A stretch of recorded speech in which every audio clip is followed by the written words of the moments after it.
Um segundinho para o pessoal entrar. Estou atendendo aí os pedidos do pessoal que está interessado em saber o que se passa aqui nos Estados Unidos. É uma vergonha o trabalho dos correspondentes estrangeiros do Brasil, viu? É muito ruim, é uma coisa de completamente abaixo da crítica. Ontem eu estava lendo o noticiário, entrei até no antagonista para ver, eles de um modo geral, são pessoas que têm um pouco mais de vivência aqui dos Estados Unidos, uma coisa horrorosa. A cobertura sobre o decreto do Donald Trump sobre a ordem executiva, né? Não é decreto, a ordem executiva. Uma coisa horrorosa. Ninguém entendeu nada que vai acontecer. Eu vou explicar hoje em detalhes.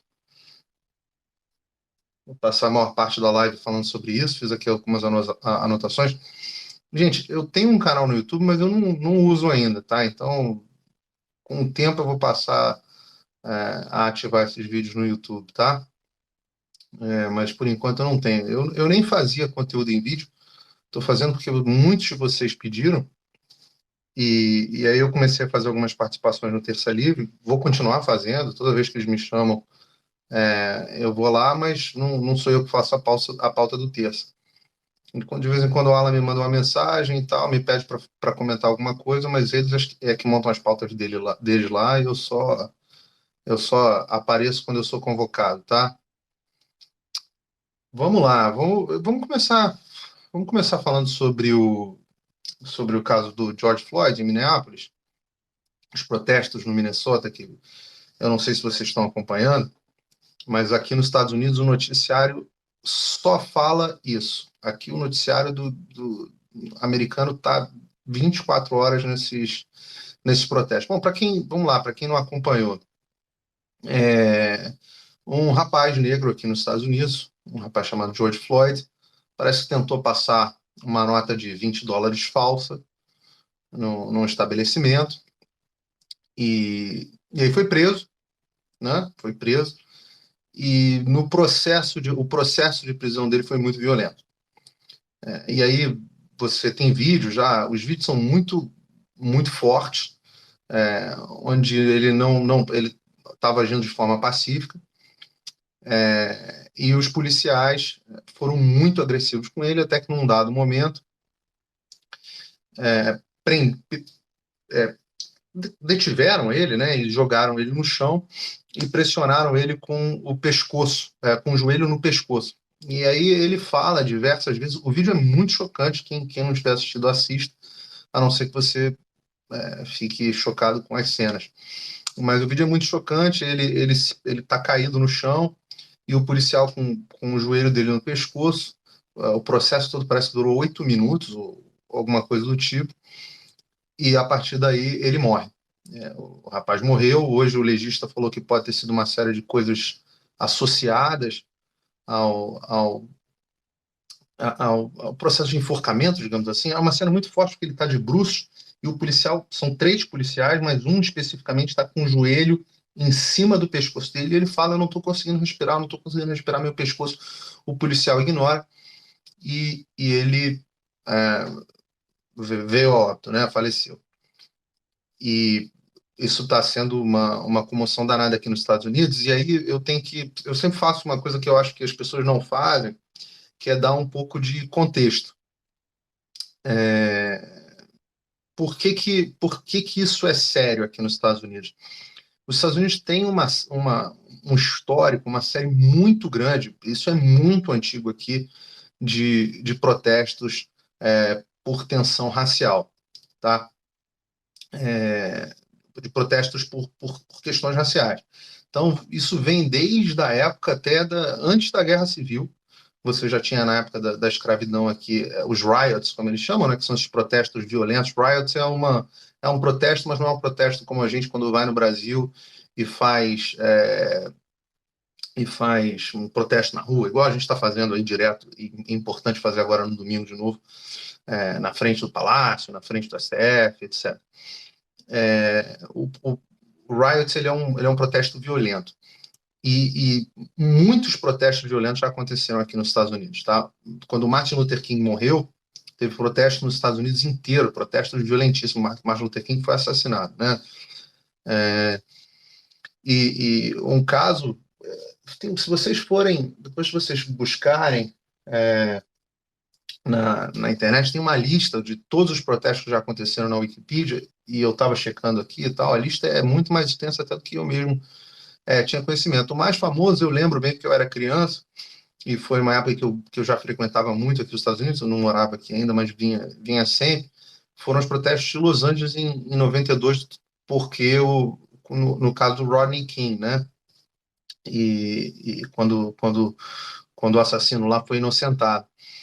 E eu já não me lembro mais exatamente os detalhes da história, mas eu me lembro da comoção na cidade de Los Angeles. Eu tinha família na cidade de Los Angeles, frequentava Los Angeles com muita frequência, e as pessoas se trancaram dentro de casas porque a cidade inteira foi tomada pelo caos. No final, foram mais de 3.000 pessoas presas.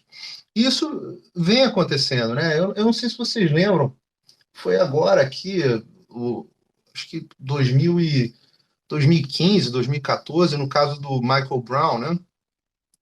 Vocês devem lembrar também, que também gerou uma comoção muito grande. Então, assim, esses são casos muito antigos aqui nos Estados Unidos. Essa tensão racial, ela é muito difícil para o brasileiro entender. Mas aqui ela é muito preponderante. Sobre esse caso especificamente, os conservadores todos estão chocados. Isso é muito importante entender. Não houve uma. Não é assim, a esquerda está revoltada e a direita não está revoltada. Não, a direita está revoltada. O presidente Trump está caindo de pau em cima. Alguém está me falando aqui que o caso do Michael Brown foi legítima defesa. E eu acho que foi mesmo. Eu não estou fazendo um paralelo entre os dois casos, não. Eu só estou dizendo que a questão racial é uma questão que gera muita, principalmente da violência policial contra. Bom, tem todo o histórico, se você voltar para trás, a história do Jim Crow e tal, a época do Jim Crow, mas toda a história da violência policial aqui nos Estados Unidos contra a população negra gera muito problema. E aí eu vou numa direção oposta à dos conservadores aqui dos Estados Unidos e muitos conservadores brasileiros, porque eu vou dizer o seguinte para vocês: eu acho que existe sim um bias, uma eu acho que os negros sofrem um pouco mais de violência policial aqui nos Estados Unidos do que os brancos, sim, tá?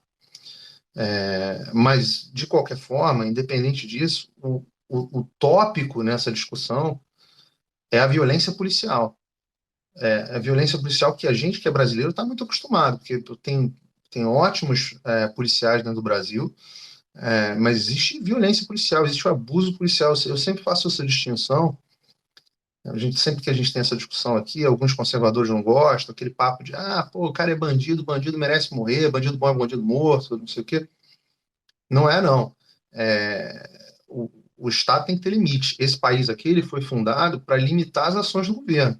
Então, assim, o bandido, o que tem que acontecer com o bandido? Tem que tomar tiro na cabeça? Não. Aqui, o que tem que acontecer com o bandido é que ele tem que ser preso, tem que ser lido os direitos dele, os Miranda Laws aqui, os Miranda Rights, como eles chamam, que é aquilo que você vê no filme, que todo mundo que é preso tem que saber por que está sendo preso, houve os direitos básicos, você tem direito a um advogado, tudo se disser, você tem direito a permanecer em silêncio. Então, isso é a política do país civilizado com os bandidos. Então, o sujeito aqui, o George, era um bandido? Aparentemente, sim. Mas ele, como bandido, ele não tem que ser tratado como uma subespécie de. Ele tem que pagar as consequências, passar pelo due process, por devido processo legal, e aí ser preso ou não ser preso. Tá? Então, os meus 2 cents sobre esse troço é um absurdo completo. Tem um componente racial, sim. Não dá para menosprezar esse componente racial. Ele é uma coisa que existe nos Estados Unidos. A gente que é brasileiro tem um pouco de dificuldade de entender esse negócio, mas aqui é uma coisa que existe. Bom, só que os protestos que, como sempre acontece, esse tipo de protesto sempre acontece aqui nos Estados Unidos. Não, alguém está dizendo aqui, ele foi preso por merecer, porque estava passando uma nota de dólar falsa. Eu falei isso aqui no início da live. Pelo que quer que seja, uma vez que os policiais dominam o preso, nenhum preso merece sofrer esculacho, nem aqui, nem no Brasil, tá? Nenhum preso merece ser esculachado. Ele está preso e está sob custódia do Estado, ele tem que ser tratado de forma humana. Isso não é papo de, pessoal, direitos humanos, não sei o quê. isso é a lei, porque senão o Estado fica desmoralizado. Então o Estado tem que ser duro na forma da lei. Não pode ser duro fora da forma da lei. Esse discurso muito fácil de bota a cabecinha, vamos dar tiro, não sei o quê. Porra, não é essa vibe, galera. Não é assim que se constrói civilização. Eu tenho falado isso há muito tempo, isso não é uma coisa muito popular com os conservadores no Brasil, porque a revolta popular com a impunidade é legítima. O brasileiro porra, ele vê um monte de bandido solto, fica puto. Tem que ficar mesmo, desculpem o vocabulário presidencial aqui, mas o cara não tem direito de ficar puto mesmo. Mas nem por isso a gente deve justificar esse tipo de coisa. Bom, os protestos começaram, só que aí os protestos começaram a sair do controle. E, basicamente, vocês têm que ver que Minneapolis e o estado do Minnesota, os dois são governados pelo Partido Democrata. Eles não agiram com a força que deveriam ter agido, e o Trump caiu matando em cima, mandou Guarda Nacional, falou que, e fez um tweet que se tiver looting vai ter shooting, ou seja, se tiver saque vai ter tiro. E falou: olha, vocês podem protestar, vocês estão certos, eu estou tão revoltado com vocês, quanto vocês sobre esse assunto. Mas não pode ter, os protestos não podem ser sem controle. E se vocês olharem, está uma praça de guerra.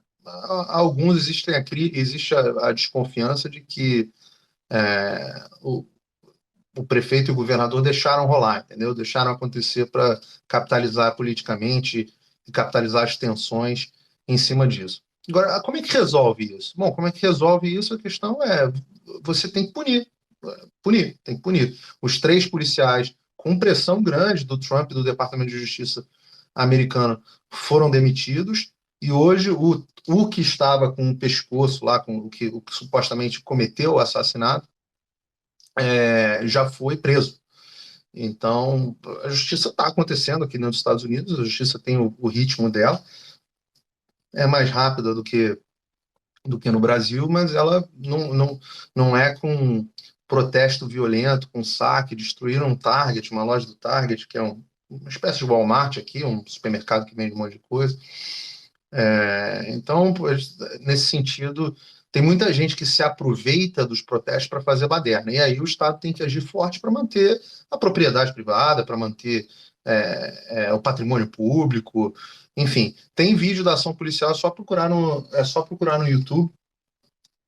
Tá no YouTube, todos os canais de televisão fizeram questão de mostrar. Se você botar lá George Floyd Arrest, você vai encontrar. Tá? Então, tá, esse assunto é mais ou menos isso. O Estado tem que agir com força, tem questão racial, sim. E esse é o background histórico aqui que eu acho que falta para as pessoas darem, para os correspondentes darem. Tá? Bom, vamos falar aqui.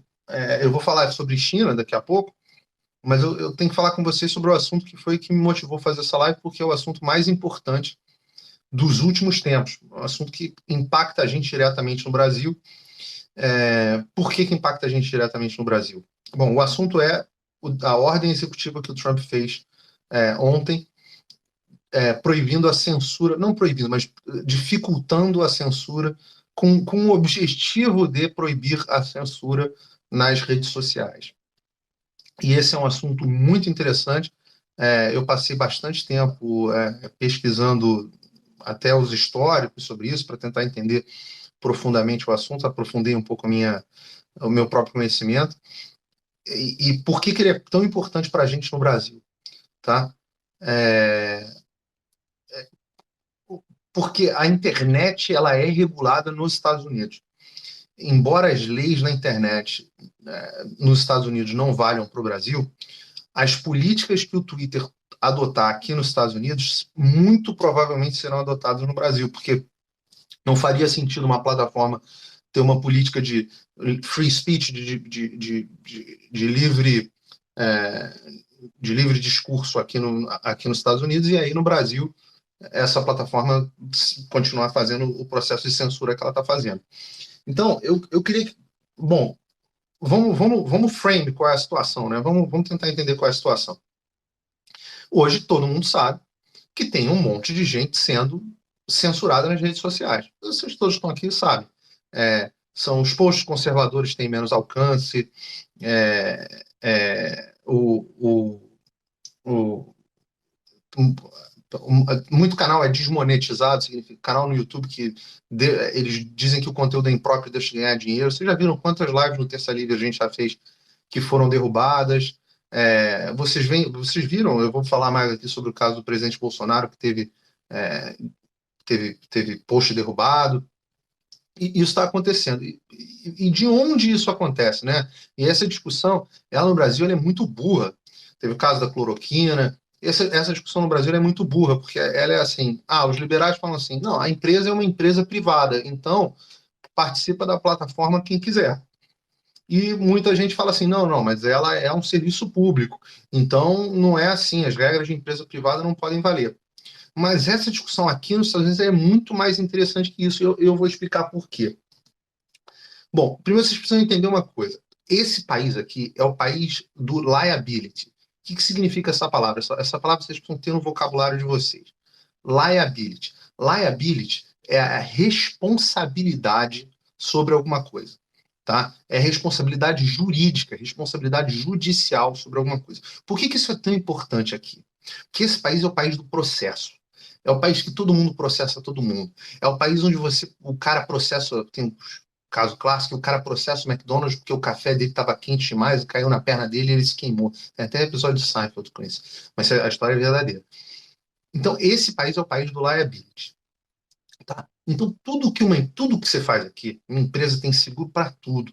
Tudo aqui é preocupação com liability. Tá?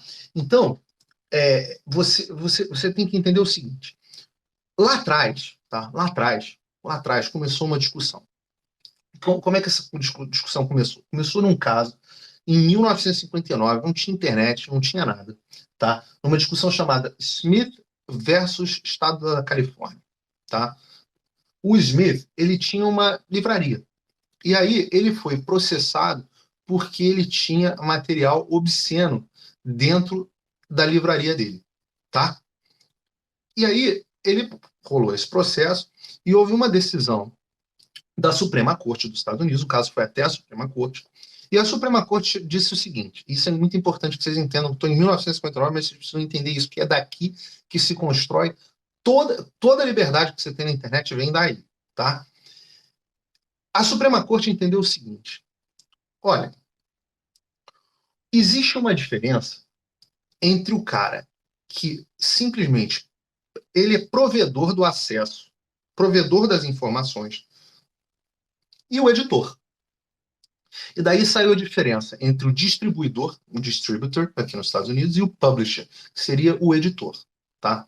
E a Suprema Corte diz o seguinte: olha, se a gente proibir, se a gente obrigar o cara que tem o livro a editoriar e ler todos os livros dele para ver se tem conteúdo impróprio, isso é uma violação da liberdade de expressão. Porque quem é esse cara para tomar essa decisão por você? Tá? Então, a decisão ela tem que ser do consumidor. Então, daí vem a sua liberdade de expressão, tá? Esse foi o primeiro caso. Daí, em 1991, nem tinha internet direito, era mais aquela coisa de BBS, quem já tinha internet em 91, eu sei que já tinha, mas não era uma coisa muito popular. E você tinha as BBS e já dentro da internet os fóruns de discussão. E aí, num caso chamado Cubby versus CompuServe, eu estou olhando aqui as minhas anotações, tá? A Corte de Apelações de Nova York decidiu que a CompuServe, que era um provedor grande na época, depois acho que foi até comprado pela American Online, ela não era responsável pelas difamações que alguém fazia no fórum de discussão. Tá? Naquela época não tinha Twitter, né? Mas era um parecido, que você tinha um fórum de discussão e as pessoas iam botando coisa lá, e alguém botou lá uma difamação que eu já não me lembro qual era, disse, fulano de tal sei lá, corno. Você não pode falar outra coisa aqui, que senão vão bloquear o Twitter. Mas houve uma difamação lá qualquer. E aí a Corte de Nova York entendeu que usou o entendimento lá atrás, em 1959, para dizer o seguinte: olha, a Suprema Corte já disse o seguinte: se você é provedor e você não edita o conteúdo, tá? O que acontece? Você não é responsável pelo que as pessoas publicam no seu fórum. tá? Bom, logo em seguida, no ano seguinte, isso foi em 1991, 4 anos depois, ah, houve um outro caso, Stratton versus Prodigy, tá? E aí foi um caso que era diferente. Por quê? Porque o provedor, que era o Prodigy, fazia moderação no fórum deles, tá? Então era um fórum, mesma coisa. Em 95, a internet já estava um pouquinho mais, já, acho que foi o ano que a internet comercial começou no Brasil, se não me engano, ou um ano depois, já estava começando a ficar popularizado. Existia um fórum de discussão e alguém postou de novo alguma coisa imprópria no fórum de discussão. Aí a Suprema Corte de Nova York decidiu um pouquinho diferente, tá? Ele, ele, ele, ela decidiu que o seguinte: se você faz moderação no seu conteúdo, bom, então aí você é responsável, você é liable, você tem liability pelo que é publicado no seu site, no seu onde quer que seja, tá? Então é o seguinte, decisões, se você não faz moderação, você um, um distribuidor, tá? Uma plataforma, você pode chamar como se você quiser. Se você faz moderação, você é um publisher, um editor. E é muito fácil você entender por quê. O New York Times, o Washington Post, o Globo, o Antagonista, o Terça Livre, o que quer que seja, eles são responsáveis pelo que eles publicam. Então, se o Terça Livre me chama lá para a bancada do Terça Livre, eu vou lá e começo a falar, sei lá, começo a dizer que, sei lá, que o Michel Temer é ladrão, tá? Vamos dizer que eu começo a dizer isso. Se o Michel Temer não é ladrão, o Terça Livre é responsável porque ele editorializou o conteúdo e ele é responsável por eu estar lá, tá? Então, repara, essa não é uma discussão sobre se você pode falar tudo na internet ou não. Essa é uma discussão sobre classificação. Se você é editor como um jornal, então você é responsável pelas difamações que acontecem no seu veículo, tá? Se alguém botar foto de mulher nua e criança tiver acesso, você é responsável por esse veículo. Se você é um fórum, a comparação que depois o Trump faz no processo é como se fosse uma praça pública. As pessoas falam o que elas querem e ninguém é responsável pelo que as pessoas estão falando. Bom, o que estava acontecendo?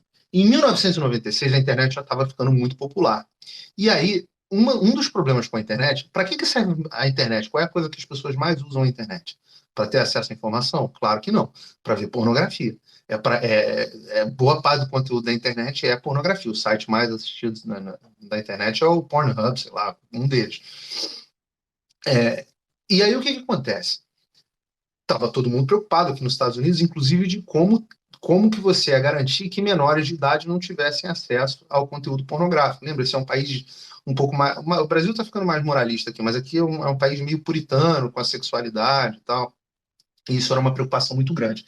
E aí o Congresso fez o Telecommunications Act, que é o marco regulador das telecomunicações aqui nos Estados Unidos, e eles fizeram um negócio chamado CDA, tá? Communications Decency Act, a lei da decência nas comunicações, tá? E basicamente esse dizia o seguinte: quem enviasse material obsceno, lembra do caso de 1959, sei lá, que eu citei da livraria que também era sobre material obsceno. Então dizia o seguinte: quem enviar ou minto, quem sabidamente permitir que se envie material obsceno a um menor de idade é responsável. Isso aí gerou um problemaço. Qual foi o problemaço que isso gerou? Se você começasse a falar assim, tá bom, então agora eu não posso, estou proibido por lei, de deixar que alguém veja material obsceno. Bom, se eu comecei a proibir que alguém veja material obsceno, eu comecei a editorializar meu conteúdo. Então aí eu passei a ser liable, passei a ser responsável por todo o resto. Porque eu saí da categoria de quem deixa todo mundo falar, da praça, para a categoria do cara que edita, porque passou a ter algum tipo de editorialização. E os provedores da internet ficaram malucos, falaram, pô, eu vou ser processado à torta e à direita aqui nos Estados Unidos. Um cara vai mandar uma mensagem pro WhatsApp por outro, na época não tinha WhatsApp, lá, Mirk, MSN, 96, eu nem sei o que tinha, e-mail, qualquer coisa do tipo. Alguém vai postar uma página na internet de um provedor e se esse conteúdo for impróprio, como toda a internet é imprópria, num certo sentido, eu vou ser processado e vou acabar falindo. Bom, por causa disso, para garantir esse negócio, criaram o que se chama, isso é importante, que vocês gravem a tal da seção 230, tá? Ela dizia o seguinte, eu vou ler para vocês em português, tá? Define que um provedor de serviço de informações, eu traduzi aqui antes da live, define que um provedor de serviço de informações não deve ser tratado como editor, publisher, para coisas ditas por terceiros. Fornece imunidade à responsabilidade para provedores de serviços de informações que removam ou restringam conteúdo de serviços que considerem, abre aspas, obsceno, lascivo, imundo, excessivamente violento, assediante, e aí aqui é que mora o perigo. Isso é que é o problema de legislador que deixa a lei aberta. Ou de outra forma passível de objeção. Independente de citar o material, é protegido constitucionalmente. Desde que os provedores ajam, e esse termo também é importante, ajam de boa fé nessa ação. Que ação? A, a censura ao conteúdo. De novo, obsceno, lascivo, imundo, excessivamente violento, assediante, ou de outra forma, passível de objeção. Tá? Então, repara, a lei ela não foi feita para permitir que os provedores, que na época eram provedores, não tinha rede social, provedores bloqueassem as informações das pessoas. Ela só foi feita para que, como eles eram obrigados a bloquear determinados tipos de conteúdo, e o cunho aqui é claramente sexual e esse tipo de coisa, eles não fossem responsabilizados. Então, a lei não é para permitir que tenha censura. A lei é para garantir de que, caso eles façam as censuras que a lei criou, que a nova lei criou, eles não sofram as consequências disso. E aí, essa é a discussão que eu sempre faço, que é a discussão que é o grande problema no Brasil, que é o grande problema do sistema judicial no Brasil. Aqui nos Estados Unidos você tem uma distinção muito clara. Você tem duas correntes jurídicas principais. A corrente originalista, que diz que você deve interpretar a lei pela intenção original do legislador, ou seja, o que os legisladores da época decidiram, qual era a intenção deles com aquela lei, qual era o princípio e a intenção deles naquela lei originalmente. Bom, vamos interpretar a lei diante desse princípio. E você tem a linha do Living Law, que é a linha do Barroso, é a linha do Alexandre Moraes, é a linha do Sérgio Moro, é a linha de todo mundo, que diz o seguinte: a lei é um instrumento vivo, tá? E ela deve ser interpretada conforme os anseios da sociedade naquele momento. E porque as leis ficam arcaicas. Então, a sociedade vai mudando e você tem que usar isso como um instrumento de justiça social. Justiça e igualdade, no conceito do John Rawls, são interconectados, tá? Por isso que todo conservador americano nomeia um originalista. Porque o originalista faz com que o juiz seja escravo do legislador. Entende? E por que isso é importante? Porque o Poder Judiciário ele não tem outros checks and balances, ele não tem pesos e contrapesos. O único peso e contrapeso que ele tem é a escravidão da lei.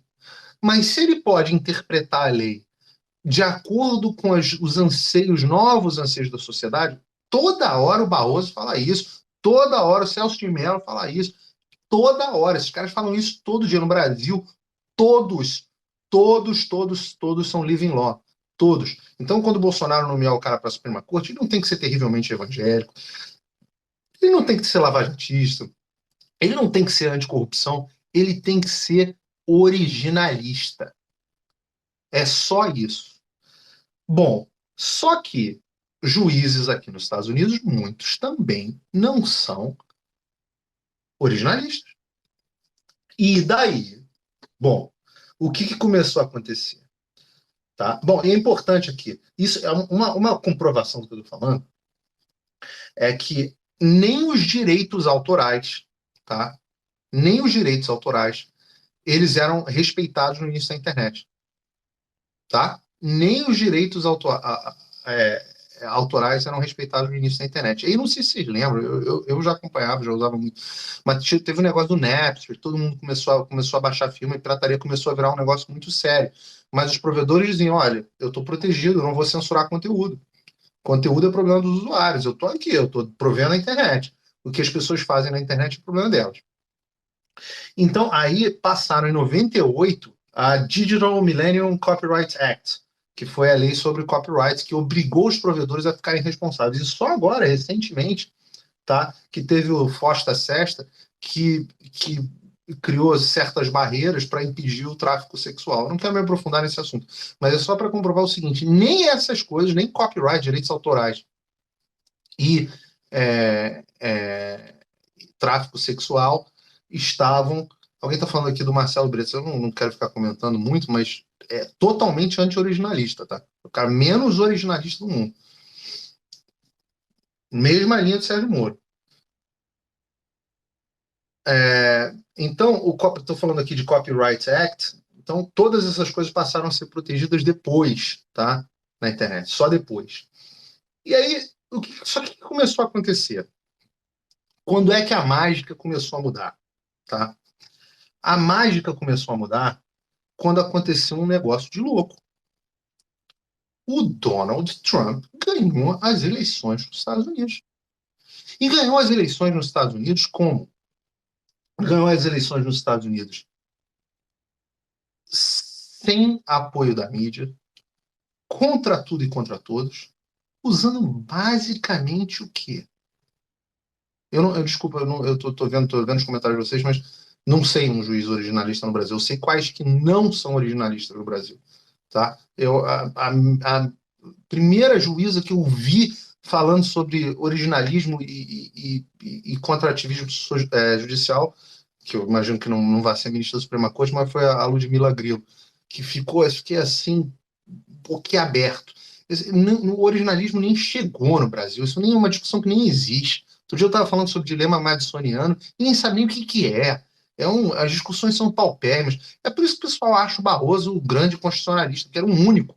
Né? Talvez o Ives Granda, eu acho que o Ives Granda me parece originalista. A interpretação dele lá do artigo 142, segundo ele, a justificativa dele é uma justificativa originalista. Então, mas eu não sei, eu confesso para vocês que eu acompanho muito mais a discussão do judiciário americano do que a brasileira, porque aqui tem lei. Então aqui você pelo menos tem uma discussão para acompanhar. No Brasil não é. O arcabouço de leis é tão gigantesco, a Constituição tem tanta coisa, qualquer coisa é matéria constitucional. Tá? Então, vamos falar aqui, vou voltar aqui para a vaca fria. Quando o Donald Trump foi eleito, tá? Ninguém entendeu o que aconteceu. Os democratas não entenderam. Eles realmente começaram a falar: não, isso aí foi culpa de fake news, foi culpa da influência da Rússia nas redes sociais, influência. Olha, eles não entenderam. Como é que um cara supostamente bronco, que, pô, misógino, sexista, segundo eles, racista, burro, com problemas mentais, tudo que eles acham do Trump, tá? Como é que esse cara, que a gente não conhece ninguém que vota no cara, como é que esse cara se elegeu? Ah, já sei.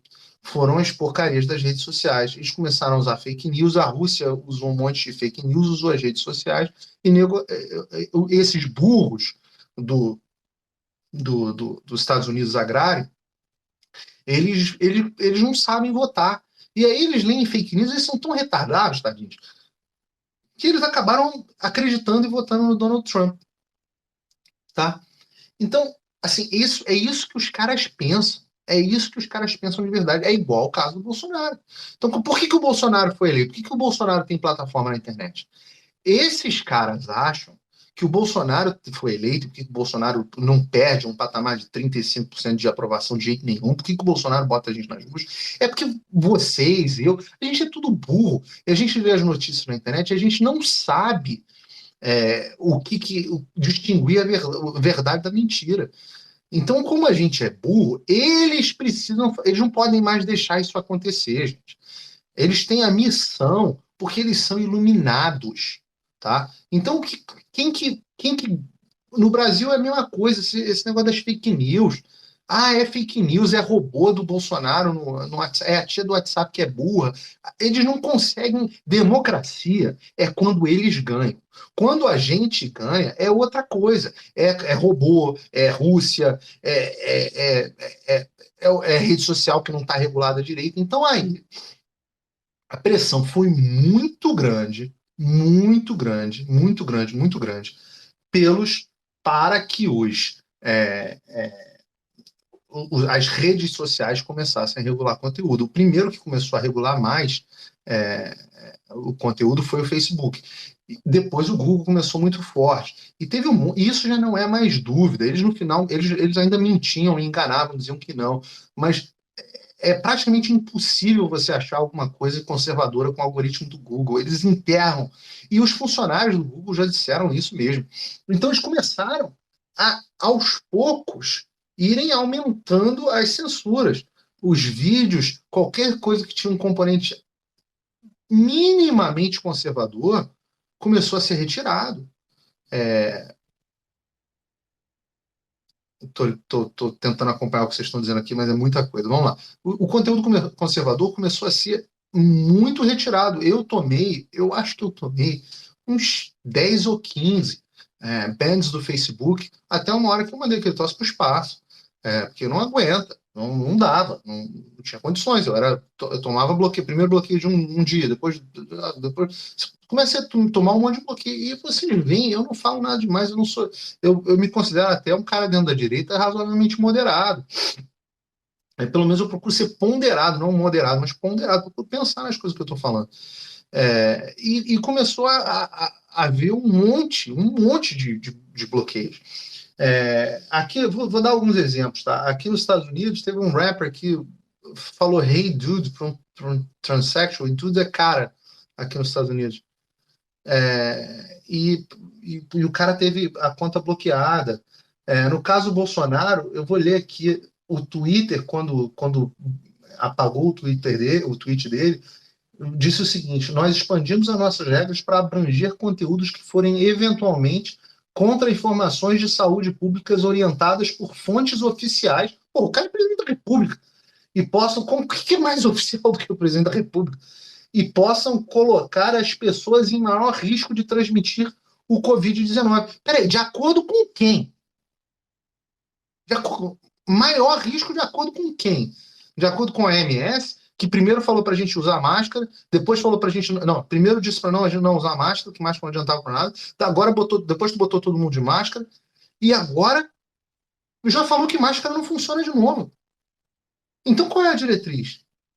Esses caras, a OMS, aquela que disse lá atrás que o vírus não era transmissível de homem para homem, né? Não era transmissível entre pessoas. Quem disse que esses caras estão certos? Independente se você acha que eles estão fazendo isso por ordem globalista ou não, podem estar enganados também, mas você só sabe que uma pessoa está enganada se você tem um debate. Ora, então, eles começaram a fazer o quê? Editaram o conteúdo, editorializaram o conteúdo. Ora, peraí. Tem um cara chamado Randy Barnett, procurem esse cara é um jurista da Georgetown. Ele falou o seguinte: peraí, o Twitter e o YouTube, o Facebook, o Google, eles são editores. Tanto são editores que eles competem com jornais pelo quê? De onde é que vem o dinheiro desses caras? Anúncio. E se agora eles estão editando conteúdo, ora, eu vou ler para você, alguns dias atrás, o Jack Patrick Dorsey, que é o editor do Twitter, e foi isso que gerou essa confusão toda, ele falou o seguinte: fact check, né? checando os fatos. Se alguém é responsável pelas ações da companhia, se alguém sou eu. Por favor, deixe meus empregados fora disso. Nós vamos continuar a apontar informações incorretas ou disputadas ou discutíveis a respeito das eleições mundialmente, tá? E nós vamos admitir os nossos próprios erros quando nós os cometemos. Espera aí. Então, seja bem-vindo ao negócio de edição de conteúdo. E aí a história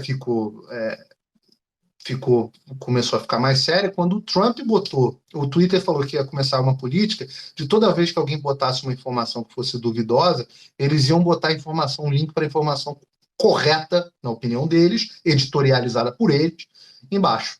E fizeram isso quando o Trump fez uma informação mais do que correta de que as votações por correio aqui, que aqui nos Estados Unidos você pode votar por correio, eram mais suscetíveis à fraude.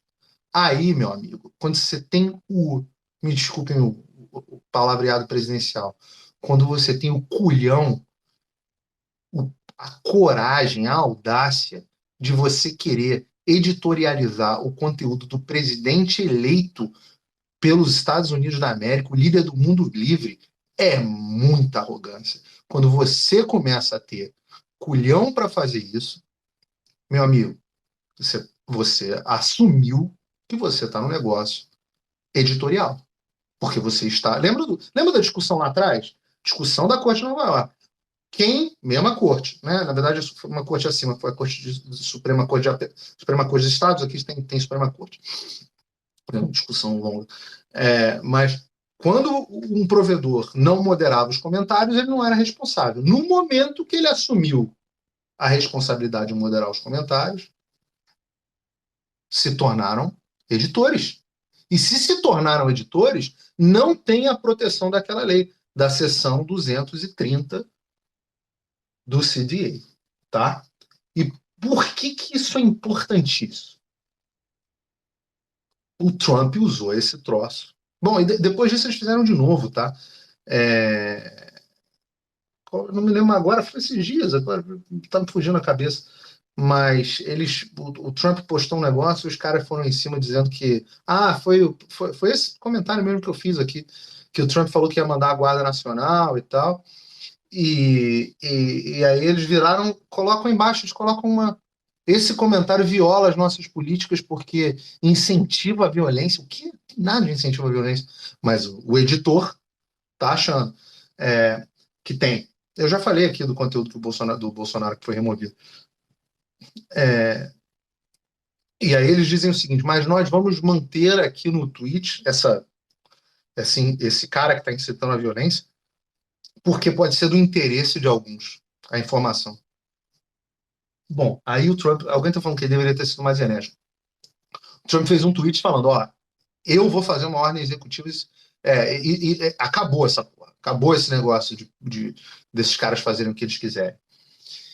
E aí ele fez eu ainda comentei no tweet dele, falei, presidente, all talk, no action, né? Você está falando desse troço há uma cacetada de tempo, os republicanos já mandaram 3 projetos dentro do Congresso, esse troço não foi para frente, até agora você não fez porra nenhuma. Eu falei de forma um pouco mais educada, mas 2 dias depois, ele fez essa ordem executiva. E vocês precisam entender o que é essa ordem executiva e por que ela é um espetáculo. Por que eu tô tão feliz com ela? Por que eu tô tão... Eu já falei sobre o saqueador, já falei sobre o caso de Minneapolis. Desculpa quem chegou mais tarde, mas a live vai estar disponível. Mas por que eu tô tão animado? Vamos lá. O que diz a ordem executiva do Trump? Em primeiro lugar, ela reduz o escopo da definição legal da seção 230. Ou seja, ela pega aqueles juízes ativistas que tinham interpretado como quiseram, usou até para informação até para informação de bolsa de valores. Ele pegou e falou assim, negativo. Não é essa farra da mãe Joana. Existe um escopo claro para o que era isso. E não é o que vocês estão falando que é. E aí ele reduz o escopo. Quando ele reduz o escopo, tá? Agora, neste momento, E Twitter, Facebook, YouTube, Google, TikTok, se quiser atuar em território americano. TikTok é chinês, né? Quem não sabe, né? Instagram, todos esses caras, eles vão ter que fazer uma escolha. A escolha é: ou a gente continua fazendo censura e editorializando os conteúdos para o que a gente acha que é certo, ou a gente, e se a gente fizer isso, a gente perde a proteção de liability. Então, eu passo, como Twitter, passo a ser responsável por um post que alguém faça que tenha conteúdo ofensivo. Entenderam? Entenderam a enxurrada de processos que esses caras podem tomar? Porque qualquer um que seja ofendido processa não mais o fulano. Eu não processo, o STF não processa mais o Alan, digamos assim, tá? Ele processa o Twitter. E por que isso é maravilhoso? Porque o Twitter tem bolsos fundos. Existe alguma coisa, existe um negócio aqui nos Estados Unidos chamado punitive damages, que são no Brasil isso não existe isso, tá? Mas é quando você recebe uma indenização, tá? Por danos morais no Brasil ou danos financeiros. Aqui, além disso, você tem punitive damage. São feitos para você punir a empresa que causou aquele negócio para que ela não cause de novo. E os Estados Unidos são o rei do punitive damage, que é o lugar que você escorrega num lugar que você não tinha uma plaquinha dizendo que o chão estava molhado. Você processa o cara para que ele aprenda a botar a porra da plaquinha para dizer que o chão está molhado. Na prática, as empresas, se continuarem nesse processo, perdem o seu escudo, que era a seção 230, de liability caso continue editando conteúdo. Elas podem continuar, óbvio, pornografia, discursos que violem a lei nos Estados Unidos, alguma coisa que... Tudo que você não puder dizer na rua, porque é crime, esses continuam sendo protegidos. Agora, se você virar para uma pessoa e dizer, olha, eu não acredito que existem três sexos, eu acho que só tem dois, eu sou contra união de pessoas do mesmo sexo, ou minha religião não permite, você não é, o Islã é uma religião do ódio, tudo isso que você disser que nas plataformas você é proibido, isso é editorialização de conteúdo.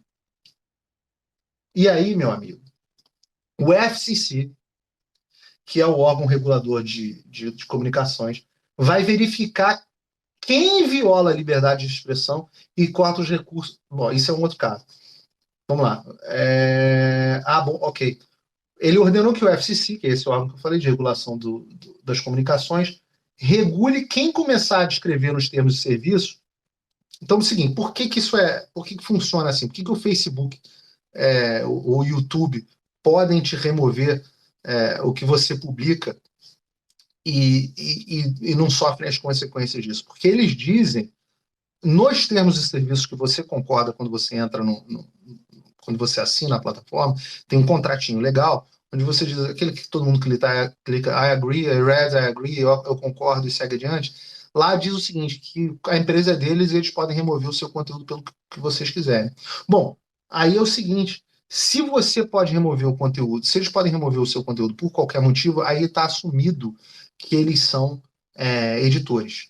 E se está assumido que eles são editores, aí o FCC, o órgão regulador, vai passar a tratar eles como órgão, como veículo que não permite a liberdade de expressão. E eles, além deles perderem o discurso de liability, eles vão ser regulados como órgão. Outra coisa, o governo americano, assim como o governo brasileiro, teve toda essa polêmica agora por causa disso, o governo americano também gasta dinheiro em mídias sociais. Ele bota dinheiro no Twitter para fazer as propagandas deles, não é que nem o Brasil, mas as campanhas publicitárias do governo, do exército, para você se alistar, ou qualquer coisa do tipo. O governo americano gasta uma bala com esse troço.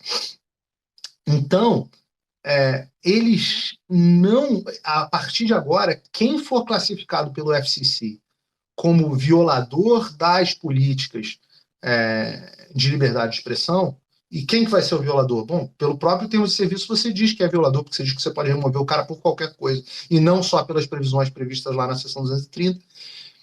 Então, esses caras vão deixar de receber verba federal. Então, ele criou insegurança jurídica para os caras, porque tirou o escudo da responsabilização que eles tinham, cortou o dinheiro, aumentou, passou a regular mais. Vamos lá, tem mais coisa. Ele também, esse aqui, ele é maravilhoso, e eu vou explicar por quê. Instruiu o procurador-geral a formular um conjunto de leis para serem implementadas, não só no governo federal, e aqui é que é a parte-chave, mas para servir de modelo a ser implementado em vários estados, e onde já existem métodos, onde já existirem leis nesse sentido nos estados, para ver quais são os métodos para que as leis sejam cumpridas. Então, basicamente é o seguinte: ele falou o seguinte, o procurador-geral faz uma lei, cria um modelo de lei para que para a gente passar no Congresso e para que os estados passem nas suas assembleias legislativas e senados, para que eles também possam proteger nos estados, vou falar sobre China, para que eles possam proteger nos estados as liberdades de expressão. Por que isso é um caos? Tá? Isso é um caos. Porque os republicanos não têm maioria no Congresso hoje. Eles têm maioria no Senado, mas não têm na Casa. Então eles têm muita dificuldade, e dentro do Partido Republicano você tem divergência. Então você tem muita dificuldade de passar uma lei lá. Mas tem vários estados, vários, a Flórida, aqui onde eu resido, é um deles, onde os republicanos têm maioria absoluta. Aqui na Flórida, o governador é republicano, a Assembleia é republicana, o procurador-geral, que aqui também é eleito, é republicano, e o Senado do Estado também é republicano. Significa o seguinte: se eles quiserem aqui na Flórida, o Estado da Flórida passa uma lei dizendo o seguinte: Facebook, você não pode atuar mais no território da Flórida se você violar a liberdade de expressão das pessoas. Então, se você está editorializando conteúdo e violando a liberdade de expressão, você está roubado. Aqui você não pode atuar. E aí, a Flórida por si só, a Flórida já é metade do PIB do Brasil, né? Mas se 4 ou 5 estados adotam esse troço, um emaranhado de. Imagina o Twitter ou o YouTube ter vídeo que não tem uma política de vídeos que pode ser exibido na Flórida, mas não pode ser exibido na Califórnia. E é por isso que eu estou dizendo que isso muda toda a estratégia para o Brasil. Porque eles não vão ter uma política de dizer, ó, nos Estados Unidos todo mundo pode exibir o que quiser, mas no Brasil não. Isso não vai dar tempo de falar de Obama Gate. Isso é que é a grande mudança. Isso cria um caos. Repara, o Trump instalou o caos e ele foi além. Vamos lá. Ele criou um grupo de trabalho que também vai passar a coletar e divulgar as seguintes informações. E aí, como esse grupo de trabalho é público, terá fé pública e as informações que vão ser ditas, vai ter o maior escrutínio dos usuários, com base nos outros usuários que eles escolherem seguir ou em suas interações com outros usuários. Verificar se tem algoritmos para suprimir conteúdo, algoritmo para ver se é automático, conteúdo ou usuários com base em indicações de alinhamento de ponto de vista político. Então, por exemplo, os meus tweets têm muito menos político do que, sei lá, muito menos views do que de um cara de esquerda. Isso vai ser detectado agora pelo governo americano, que vai passar a divulgar essas informações. E, portanto, terão fé pública. E, portanto, eu posso usar um processo judicial. E, portanto, um juiz não vai contestar. E, portanto, se eu uso para contestar a violação dos meus direitos garantidos pela Constituição americana, e como eles já não estão mais protegidos lá atrás pela seção 230, é roubada para os caras. Verificar se eles têm políticas de... e aqui vocês vão gostar. Políticas diferenciais que permitam comportamento inadmissíveis quando cometidos por contas associadas ao Partido Comunista Chinês e a outras associações do governo antidemocráticos. Por quê? Porque assim, tem um double standard.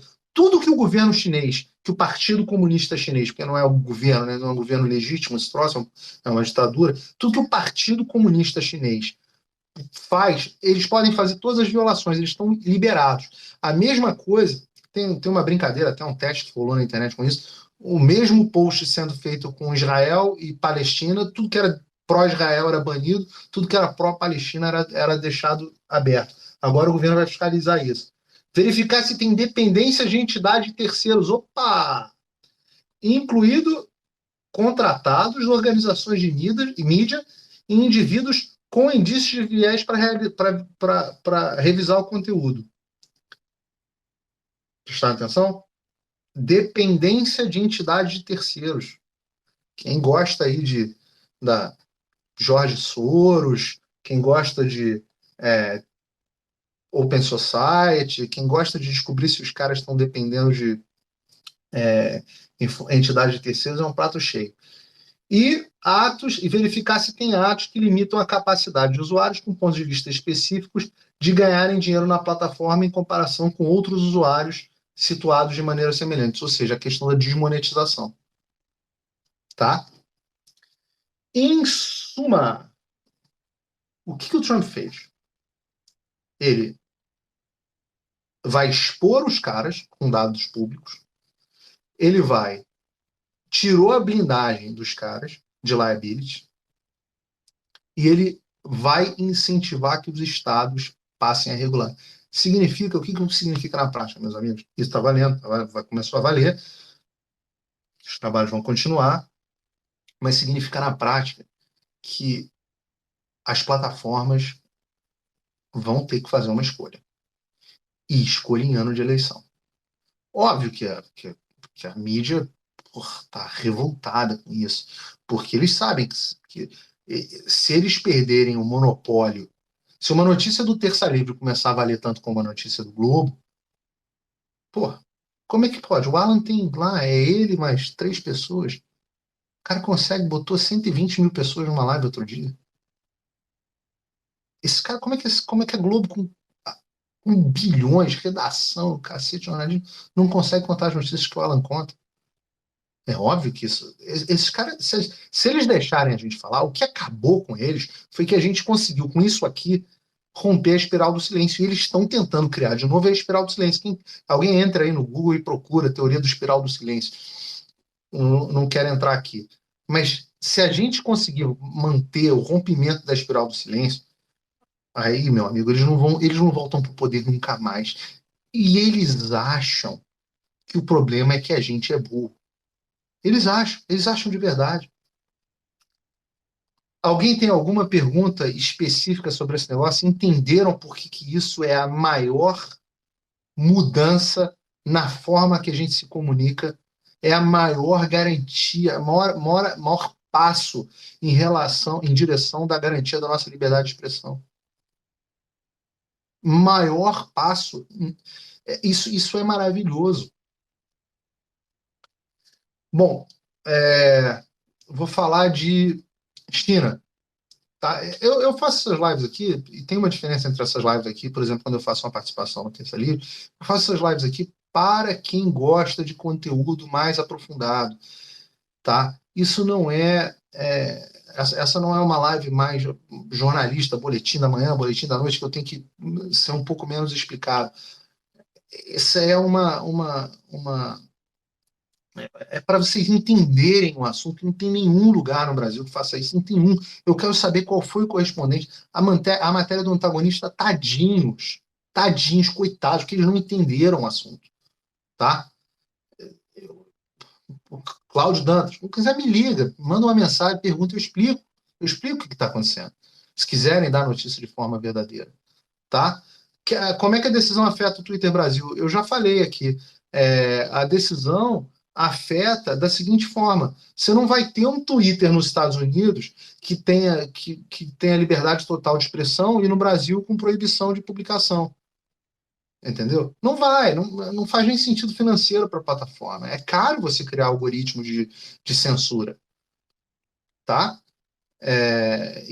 Óbvio, todo mundo segue o caminho moral dos Estados Unidos.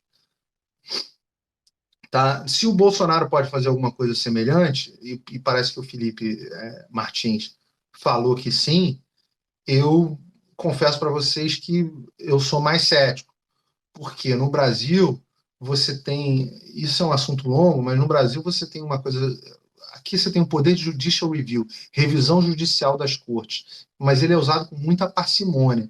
No Brasil não tem uma lei, não tem uma reforma que não tenha, que o Ministério Público não meta o bedelho, que o Supremo não arrume uma liminar e suspenda, entendeu?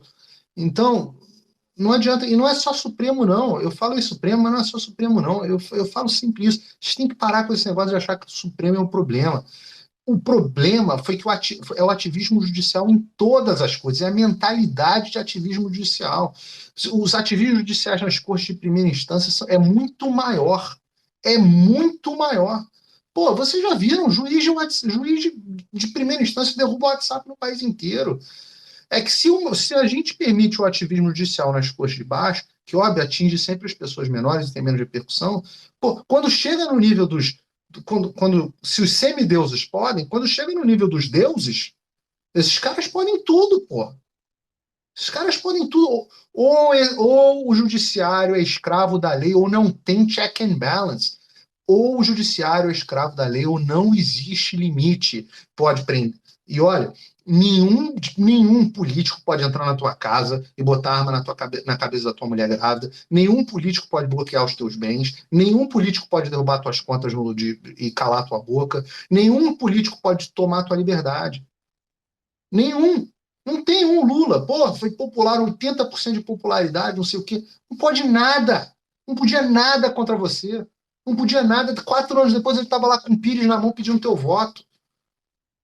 E aí? E contra esses caras, o que você pode? Contra um juiz estadual de primeira instância que manda te prender. E vocês estão preocupados com o Supremo? O Supremo é o final. É o final. Pô, se você. Não, e todo mundo bateu palma quando a Lava Jato passou por cima de todas as garantias individuais no Brasil. Todo mundo bateu palma. Todo mundo. Todo mundo que tá aqui bateu palma. Não tirou 5 que não bateu. Todos. Tá? Então, a gente tem que ter a maturidade. A gente tem que ter maturidade em relação a esses assuntos. Não dá para. Eles bateram palma pra cacete pra Sérgio Moro. Eu era sozinho, o único cara da direita que falava com o Sérgio Moro. Por quê? Porque minha corrente, meu aprendizado político não é do Brasil, meu aprendizado político é daqui. Eu olhava e falava, pô, mas peraí, como é que um living law pode ser um herói? Esse cara não pode, esse cara é o oposto de tudo que a gente acredita. Entendeu? É o oposto, os caras pensam o contrário de um conservador. Vamos falar de China. Vamos falar de China. Vamos falar de Trump versus China. Já disse para vocês qual é a minha opinião. Eu acho que desde do. Vamos lá, deixa eu voltar um pouco para trás. Até a era Obama, os Estados Unidos ainda estavam presos na geopolítica dos anos 90. O que era essa geopolítica dos anos 90? Era uma geopolítica da Rússia ainda já em decadência, né? Porque a União Soviética caiu, mas a geopolítica ela era sempre com um contraponto à Rússia. Sempre com um contraponto à Rússia. E por isso o Oriente Médio, claro, também por isso, o Oriente Médio era uma região muitíssimo estratégica, né? Porque ela era, além de tudo, o acesso à energia e acesso importante, militar, de contraste entre as potências. Tá? Então, até, se vocês repararem, até a década de 90 e nos anos 2000, o Oriente Médio era o foco da política americana. Foco. Olha a questão do Iraque, olha a questão do Afeganistão. Quando o Trump assumiu, ele já assumiu com uma nova diretriz. A diretriz de que, bom, agora o inimigo é outro, Tropa de Elite 2. Agora, quem faz o contraponto como potência aos Estados Unidos é a China. É a China. A China ainda é, nos rankings todos de mundiais militares, a China ainda é a terceira. Se vocês procurar, cada ranking tem uma metodologia, eu não quero nem entrar sobre isso. Vejam os vídeos do Hoje no Mundo Militar, que eu de vez em quando escrevo lá sobre isso. Mas a China ainda é o número 3 em termos nos rankings de potência militar. Mas ela é um rising power, né? Ela é uma potência que está subindo. Então, desde o início, Donald Trump assumiu com um objetivo muito simples. Ele quer rivalizar com a China. Isso não se trata de economia, não se trata economia, isso é importante você saber. Toda a política americana, ela é baseada num negócio chamado doutrina Dime. Doutrina Dime. Dime é um acrônimo para um trocadilho para uma moeda, né? Mas a Dime significa diplomacia, informação, militar e economia. Toda vez que os Estados Unidos agem para defender os seus interesses fora do seu país, eles agem usando essas quatro vertentes. Às vezes em maior grau, às vezes em menor grau. Tá? O militar nem sempre é uma ação militar efetiva. Às vezes você faz uma demonstração de força, às vezes existe o conceito da deterrência, que você mostra a força para que você intimide o seu adversário, mas isso se enquadra dentro da estratégia militar. O Trump está usando os quatro itens da Dime para agir na China. A diplomacia, e é muito clara e óbvio o antagonismo à China que o Trump tem feito, e nesse sentido está aí a saída a porrada na China na OMS, a porrada na China nos instrumentos internacionais, nos instrumentos de governança internacional, nos órgãos internacionais de governança, as porradas na China têm sido muito grandes. A parte militar, como é que ele está fazendo a parte militar? Com uma corrida armamentista muito forte para evitar que os Estados Unidos diminuam a sua vantagem militar em relação à China. Então, desde no governo Obama, os Estados Unidos começaram a sofrer grandes cortes militares e tal, e, e, e, e o Trump reverteu isso, começou a botar de novo muito dinheiro, mais de 700 bilhões por ano nas Forças Armadas. Economic, e esse é o que é o bom, information, não preciso nem falar, né? Toda espionagem, contra-espionagem, e aí vale o uso do Twitter, vale você, com toda a coletiva de imprensa que ele vai lá e fala da China, e joga a China no ventilador, e expõe a China, e chama a China pelo nome, chama o vírus de vírus chinês, etc, etc.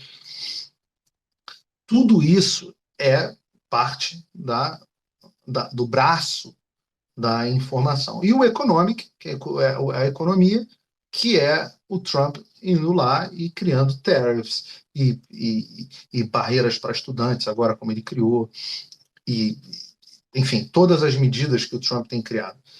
Os liberais não entendem que essas tarifas elas não são criadas para melhorar a prosperidade da economia mundial. Não é isso. Essas medidas fazem parte de uma estratégia do país de reduzir a competitividade da China e frear o crescimento da China como um todo para que ela se torne uma potência cohegemônica, tá? Então, isso é muito importante. O mais importante de falar sobre China, mais importante do que as medidas que ele está adotando hoje, é vocês entenderem o conceito da coisa como um todo. Não são ações isoladas. Muito do que o Trump está tentando fazer, e essa é uma tese que algumas pessoas defendem aqui, e eu particularmente acompanho, é de que tudo isso é uma tentativa de desestabilizar o governo chinês. Por quê? Porque todo governo comunista, e principalmente o governo do Xi, ele é sempre é um governo de conflitos internos. As pessoas acham que a política dentro de um partido comunista ela é uma política tranquila. Não é. É só você olhar a história. É um matando o outro, é um passando a perna no outro, é você dar mole, você acorda esfaqueado, vai parar numa gulag. O Kim matou o irmão, tá? Então, matou o mentor. É muito nojento, é muito pior do que a política brasileira, a política americana, tudo mais. Esses caras são ditadores, mas qualquer qualquer fraqueza, qualquer vacilo, esses caras morrem, acabam, são jogados para escanteio, e depois o sucessor vai lá e acaba, inclusive, com o legado do cara, né? Bom, não preciso nem falar essa história da União Soviética inteira. Então, eu acho, essa é uma opinião, de que a estratégia do Trump é desestabilizar o regime chinês. Ele está tentando para que o Xi Jinping fique sem dinheiro, tenha insatisfação dentro das Forças Armadas, o incentivo. Por que ele está fazendo isso com Hong Kong? Ele está jogando gasolina em Hong Kong. Ele está jogando gasolina. Ele está atacando na parte econômica, ao mesmo tempo que está agindo na parte da informação e na parte diplomática. Então está atacando gasolina para ver se gera uma desestabilização do povo de Hong Kong, que está acostumado, até há pouco tempo eram livres, né? Eram colônia britânica, eram livres, gozavam da liberdade de uma colônia britânica e não estão acostumados a viver sob uma ditadura. E ele está falando, ele está escancarando. Vocês agora estão sobre uma ditadura, sobre uma ditadura. Então, sobre a China, o mais importante vocês entenderem é isso. O Trump enxerga a China como a grande ameaça e ele vai fazer de tudo. Não é uma questão econômica. As ações não são pontuais. A economia é um braço de ação de uma doutrina estratégica. Tá? E até onde vai isso? Eu não sei. Eu postei hoje aí no. Quanto tempo já tem de live? Já tem mais de uma hora. Eu postei hoje aí no Twitter que eu acredito que é possível que o Trump abandone. Eu hoje em dia não me surpreenderia se na escalada desses acontecimentos o Trump não abolisse e saísse nos Estados Unidos da visão tradicional de uma China. Isso é um assunto que vocês não têm ideia do peso para o chinês. Você vai para a China, tem algumas palavras que você não pode falar, né? Eu já não me lembro quais são, mas são os três T's, como eles chamam. É o Tiananmen Square, que é aquele episódio do protesto na Praça da Paz Celestial, o Tibete e Taiwan. O que é a política de uma China? Alguém me perguntou. É importante explicar o que é isso. O mundo inteiro, inclusive o Brasil, quase todo mundo inteiro, não reconhece Taiwan como um país. E aí você tem que ir lá, dar uma olhada, estudar um pouquinho da história da China, você vai ver a Revolução Maoísta, que instalou o comunismo no país, contra as tropas nacionalistas lá do Chiang Kai-shek. Eu recomendo demais. Depois eu mostro para vocês. Tem um livro do Henry Kissinger, está ali, sobre a China. Muito bom, porque o Kissinger foi o cara que reiniciou os diálogos entre Estados Unidos e China. E as tropas do Chiang Kai-shek, inclusive apoiadas pelos Estados Unidos. E as tropas foram derrotadas e se refugiaram numa ilha chinesa, que é a ilha de Taiwan. E para os chineses, pro mal, e a ilha de Taiwan, quem garantiu a segurança da ilha de Taiwan durante todo o tempo foi os Estados Unidos. Mas, curiosamente, os Estados Unidos, por uma questão diplomática com a China, de boas relações, não reconhecem, assim como o Brasil, não reconhecem o Taiwan como um país. Tá? Então não tem embaixada nos Estados Unidos, tem consulado de representação especial.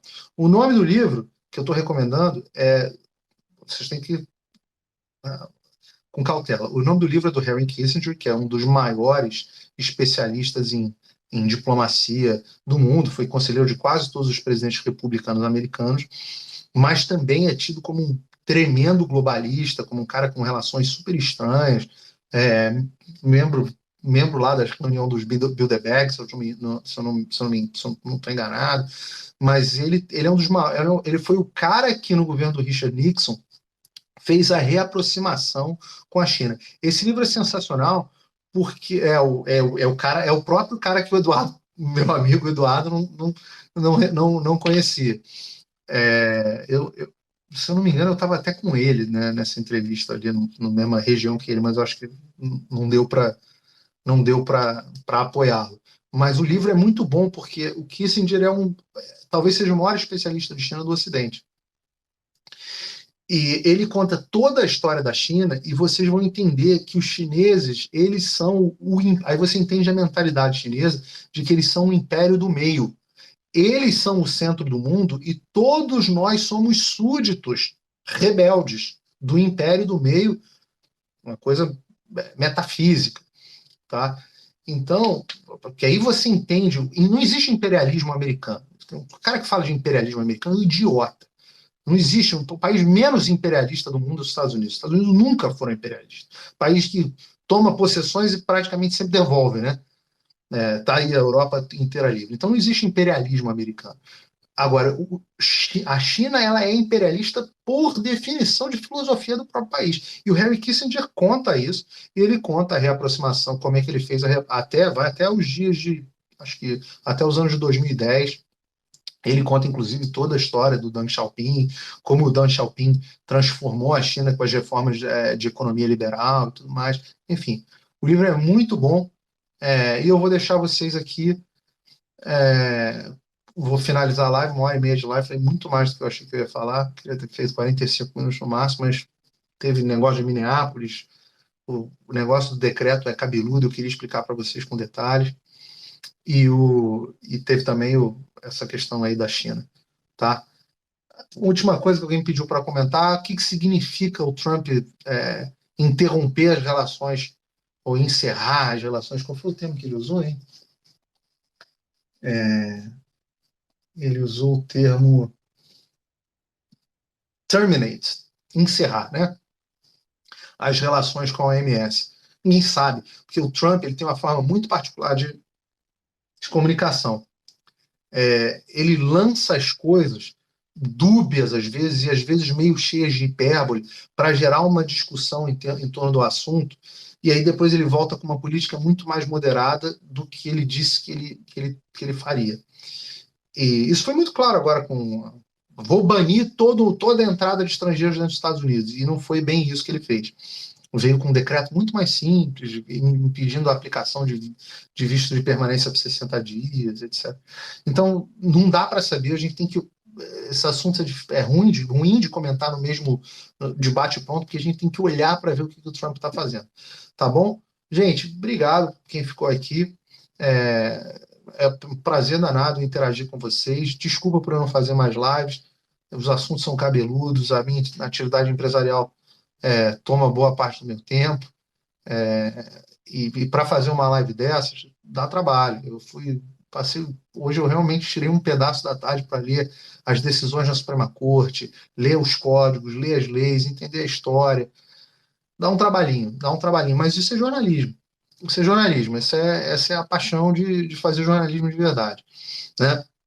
Não sou jornalista por, por ofício financeiro, não é essa a minha fonte de renda, mas é a minha paixão, tá bom?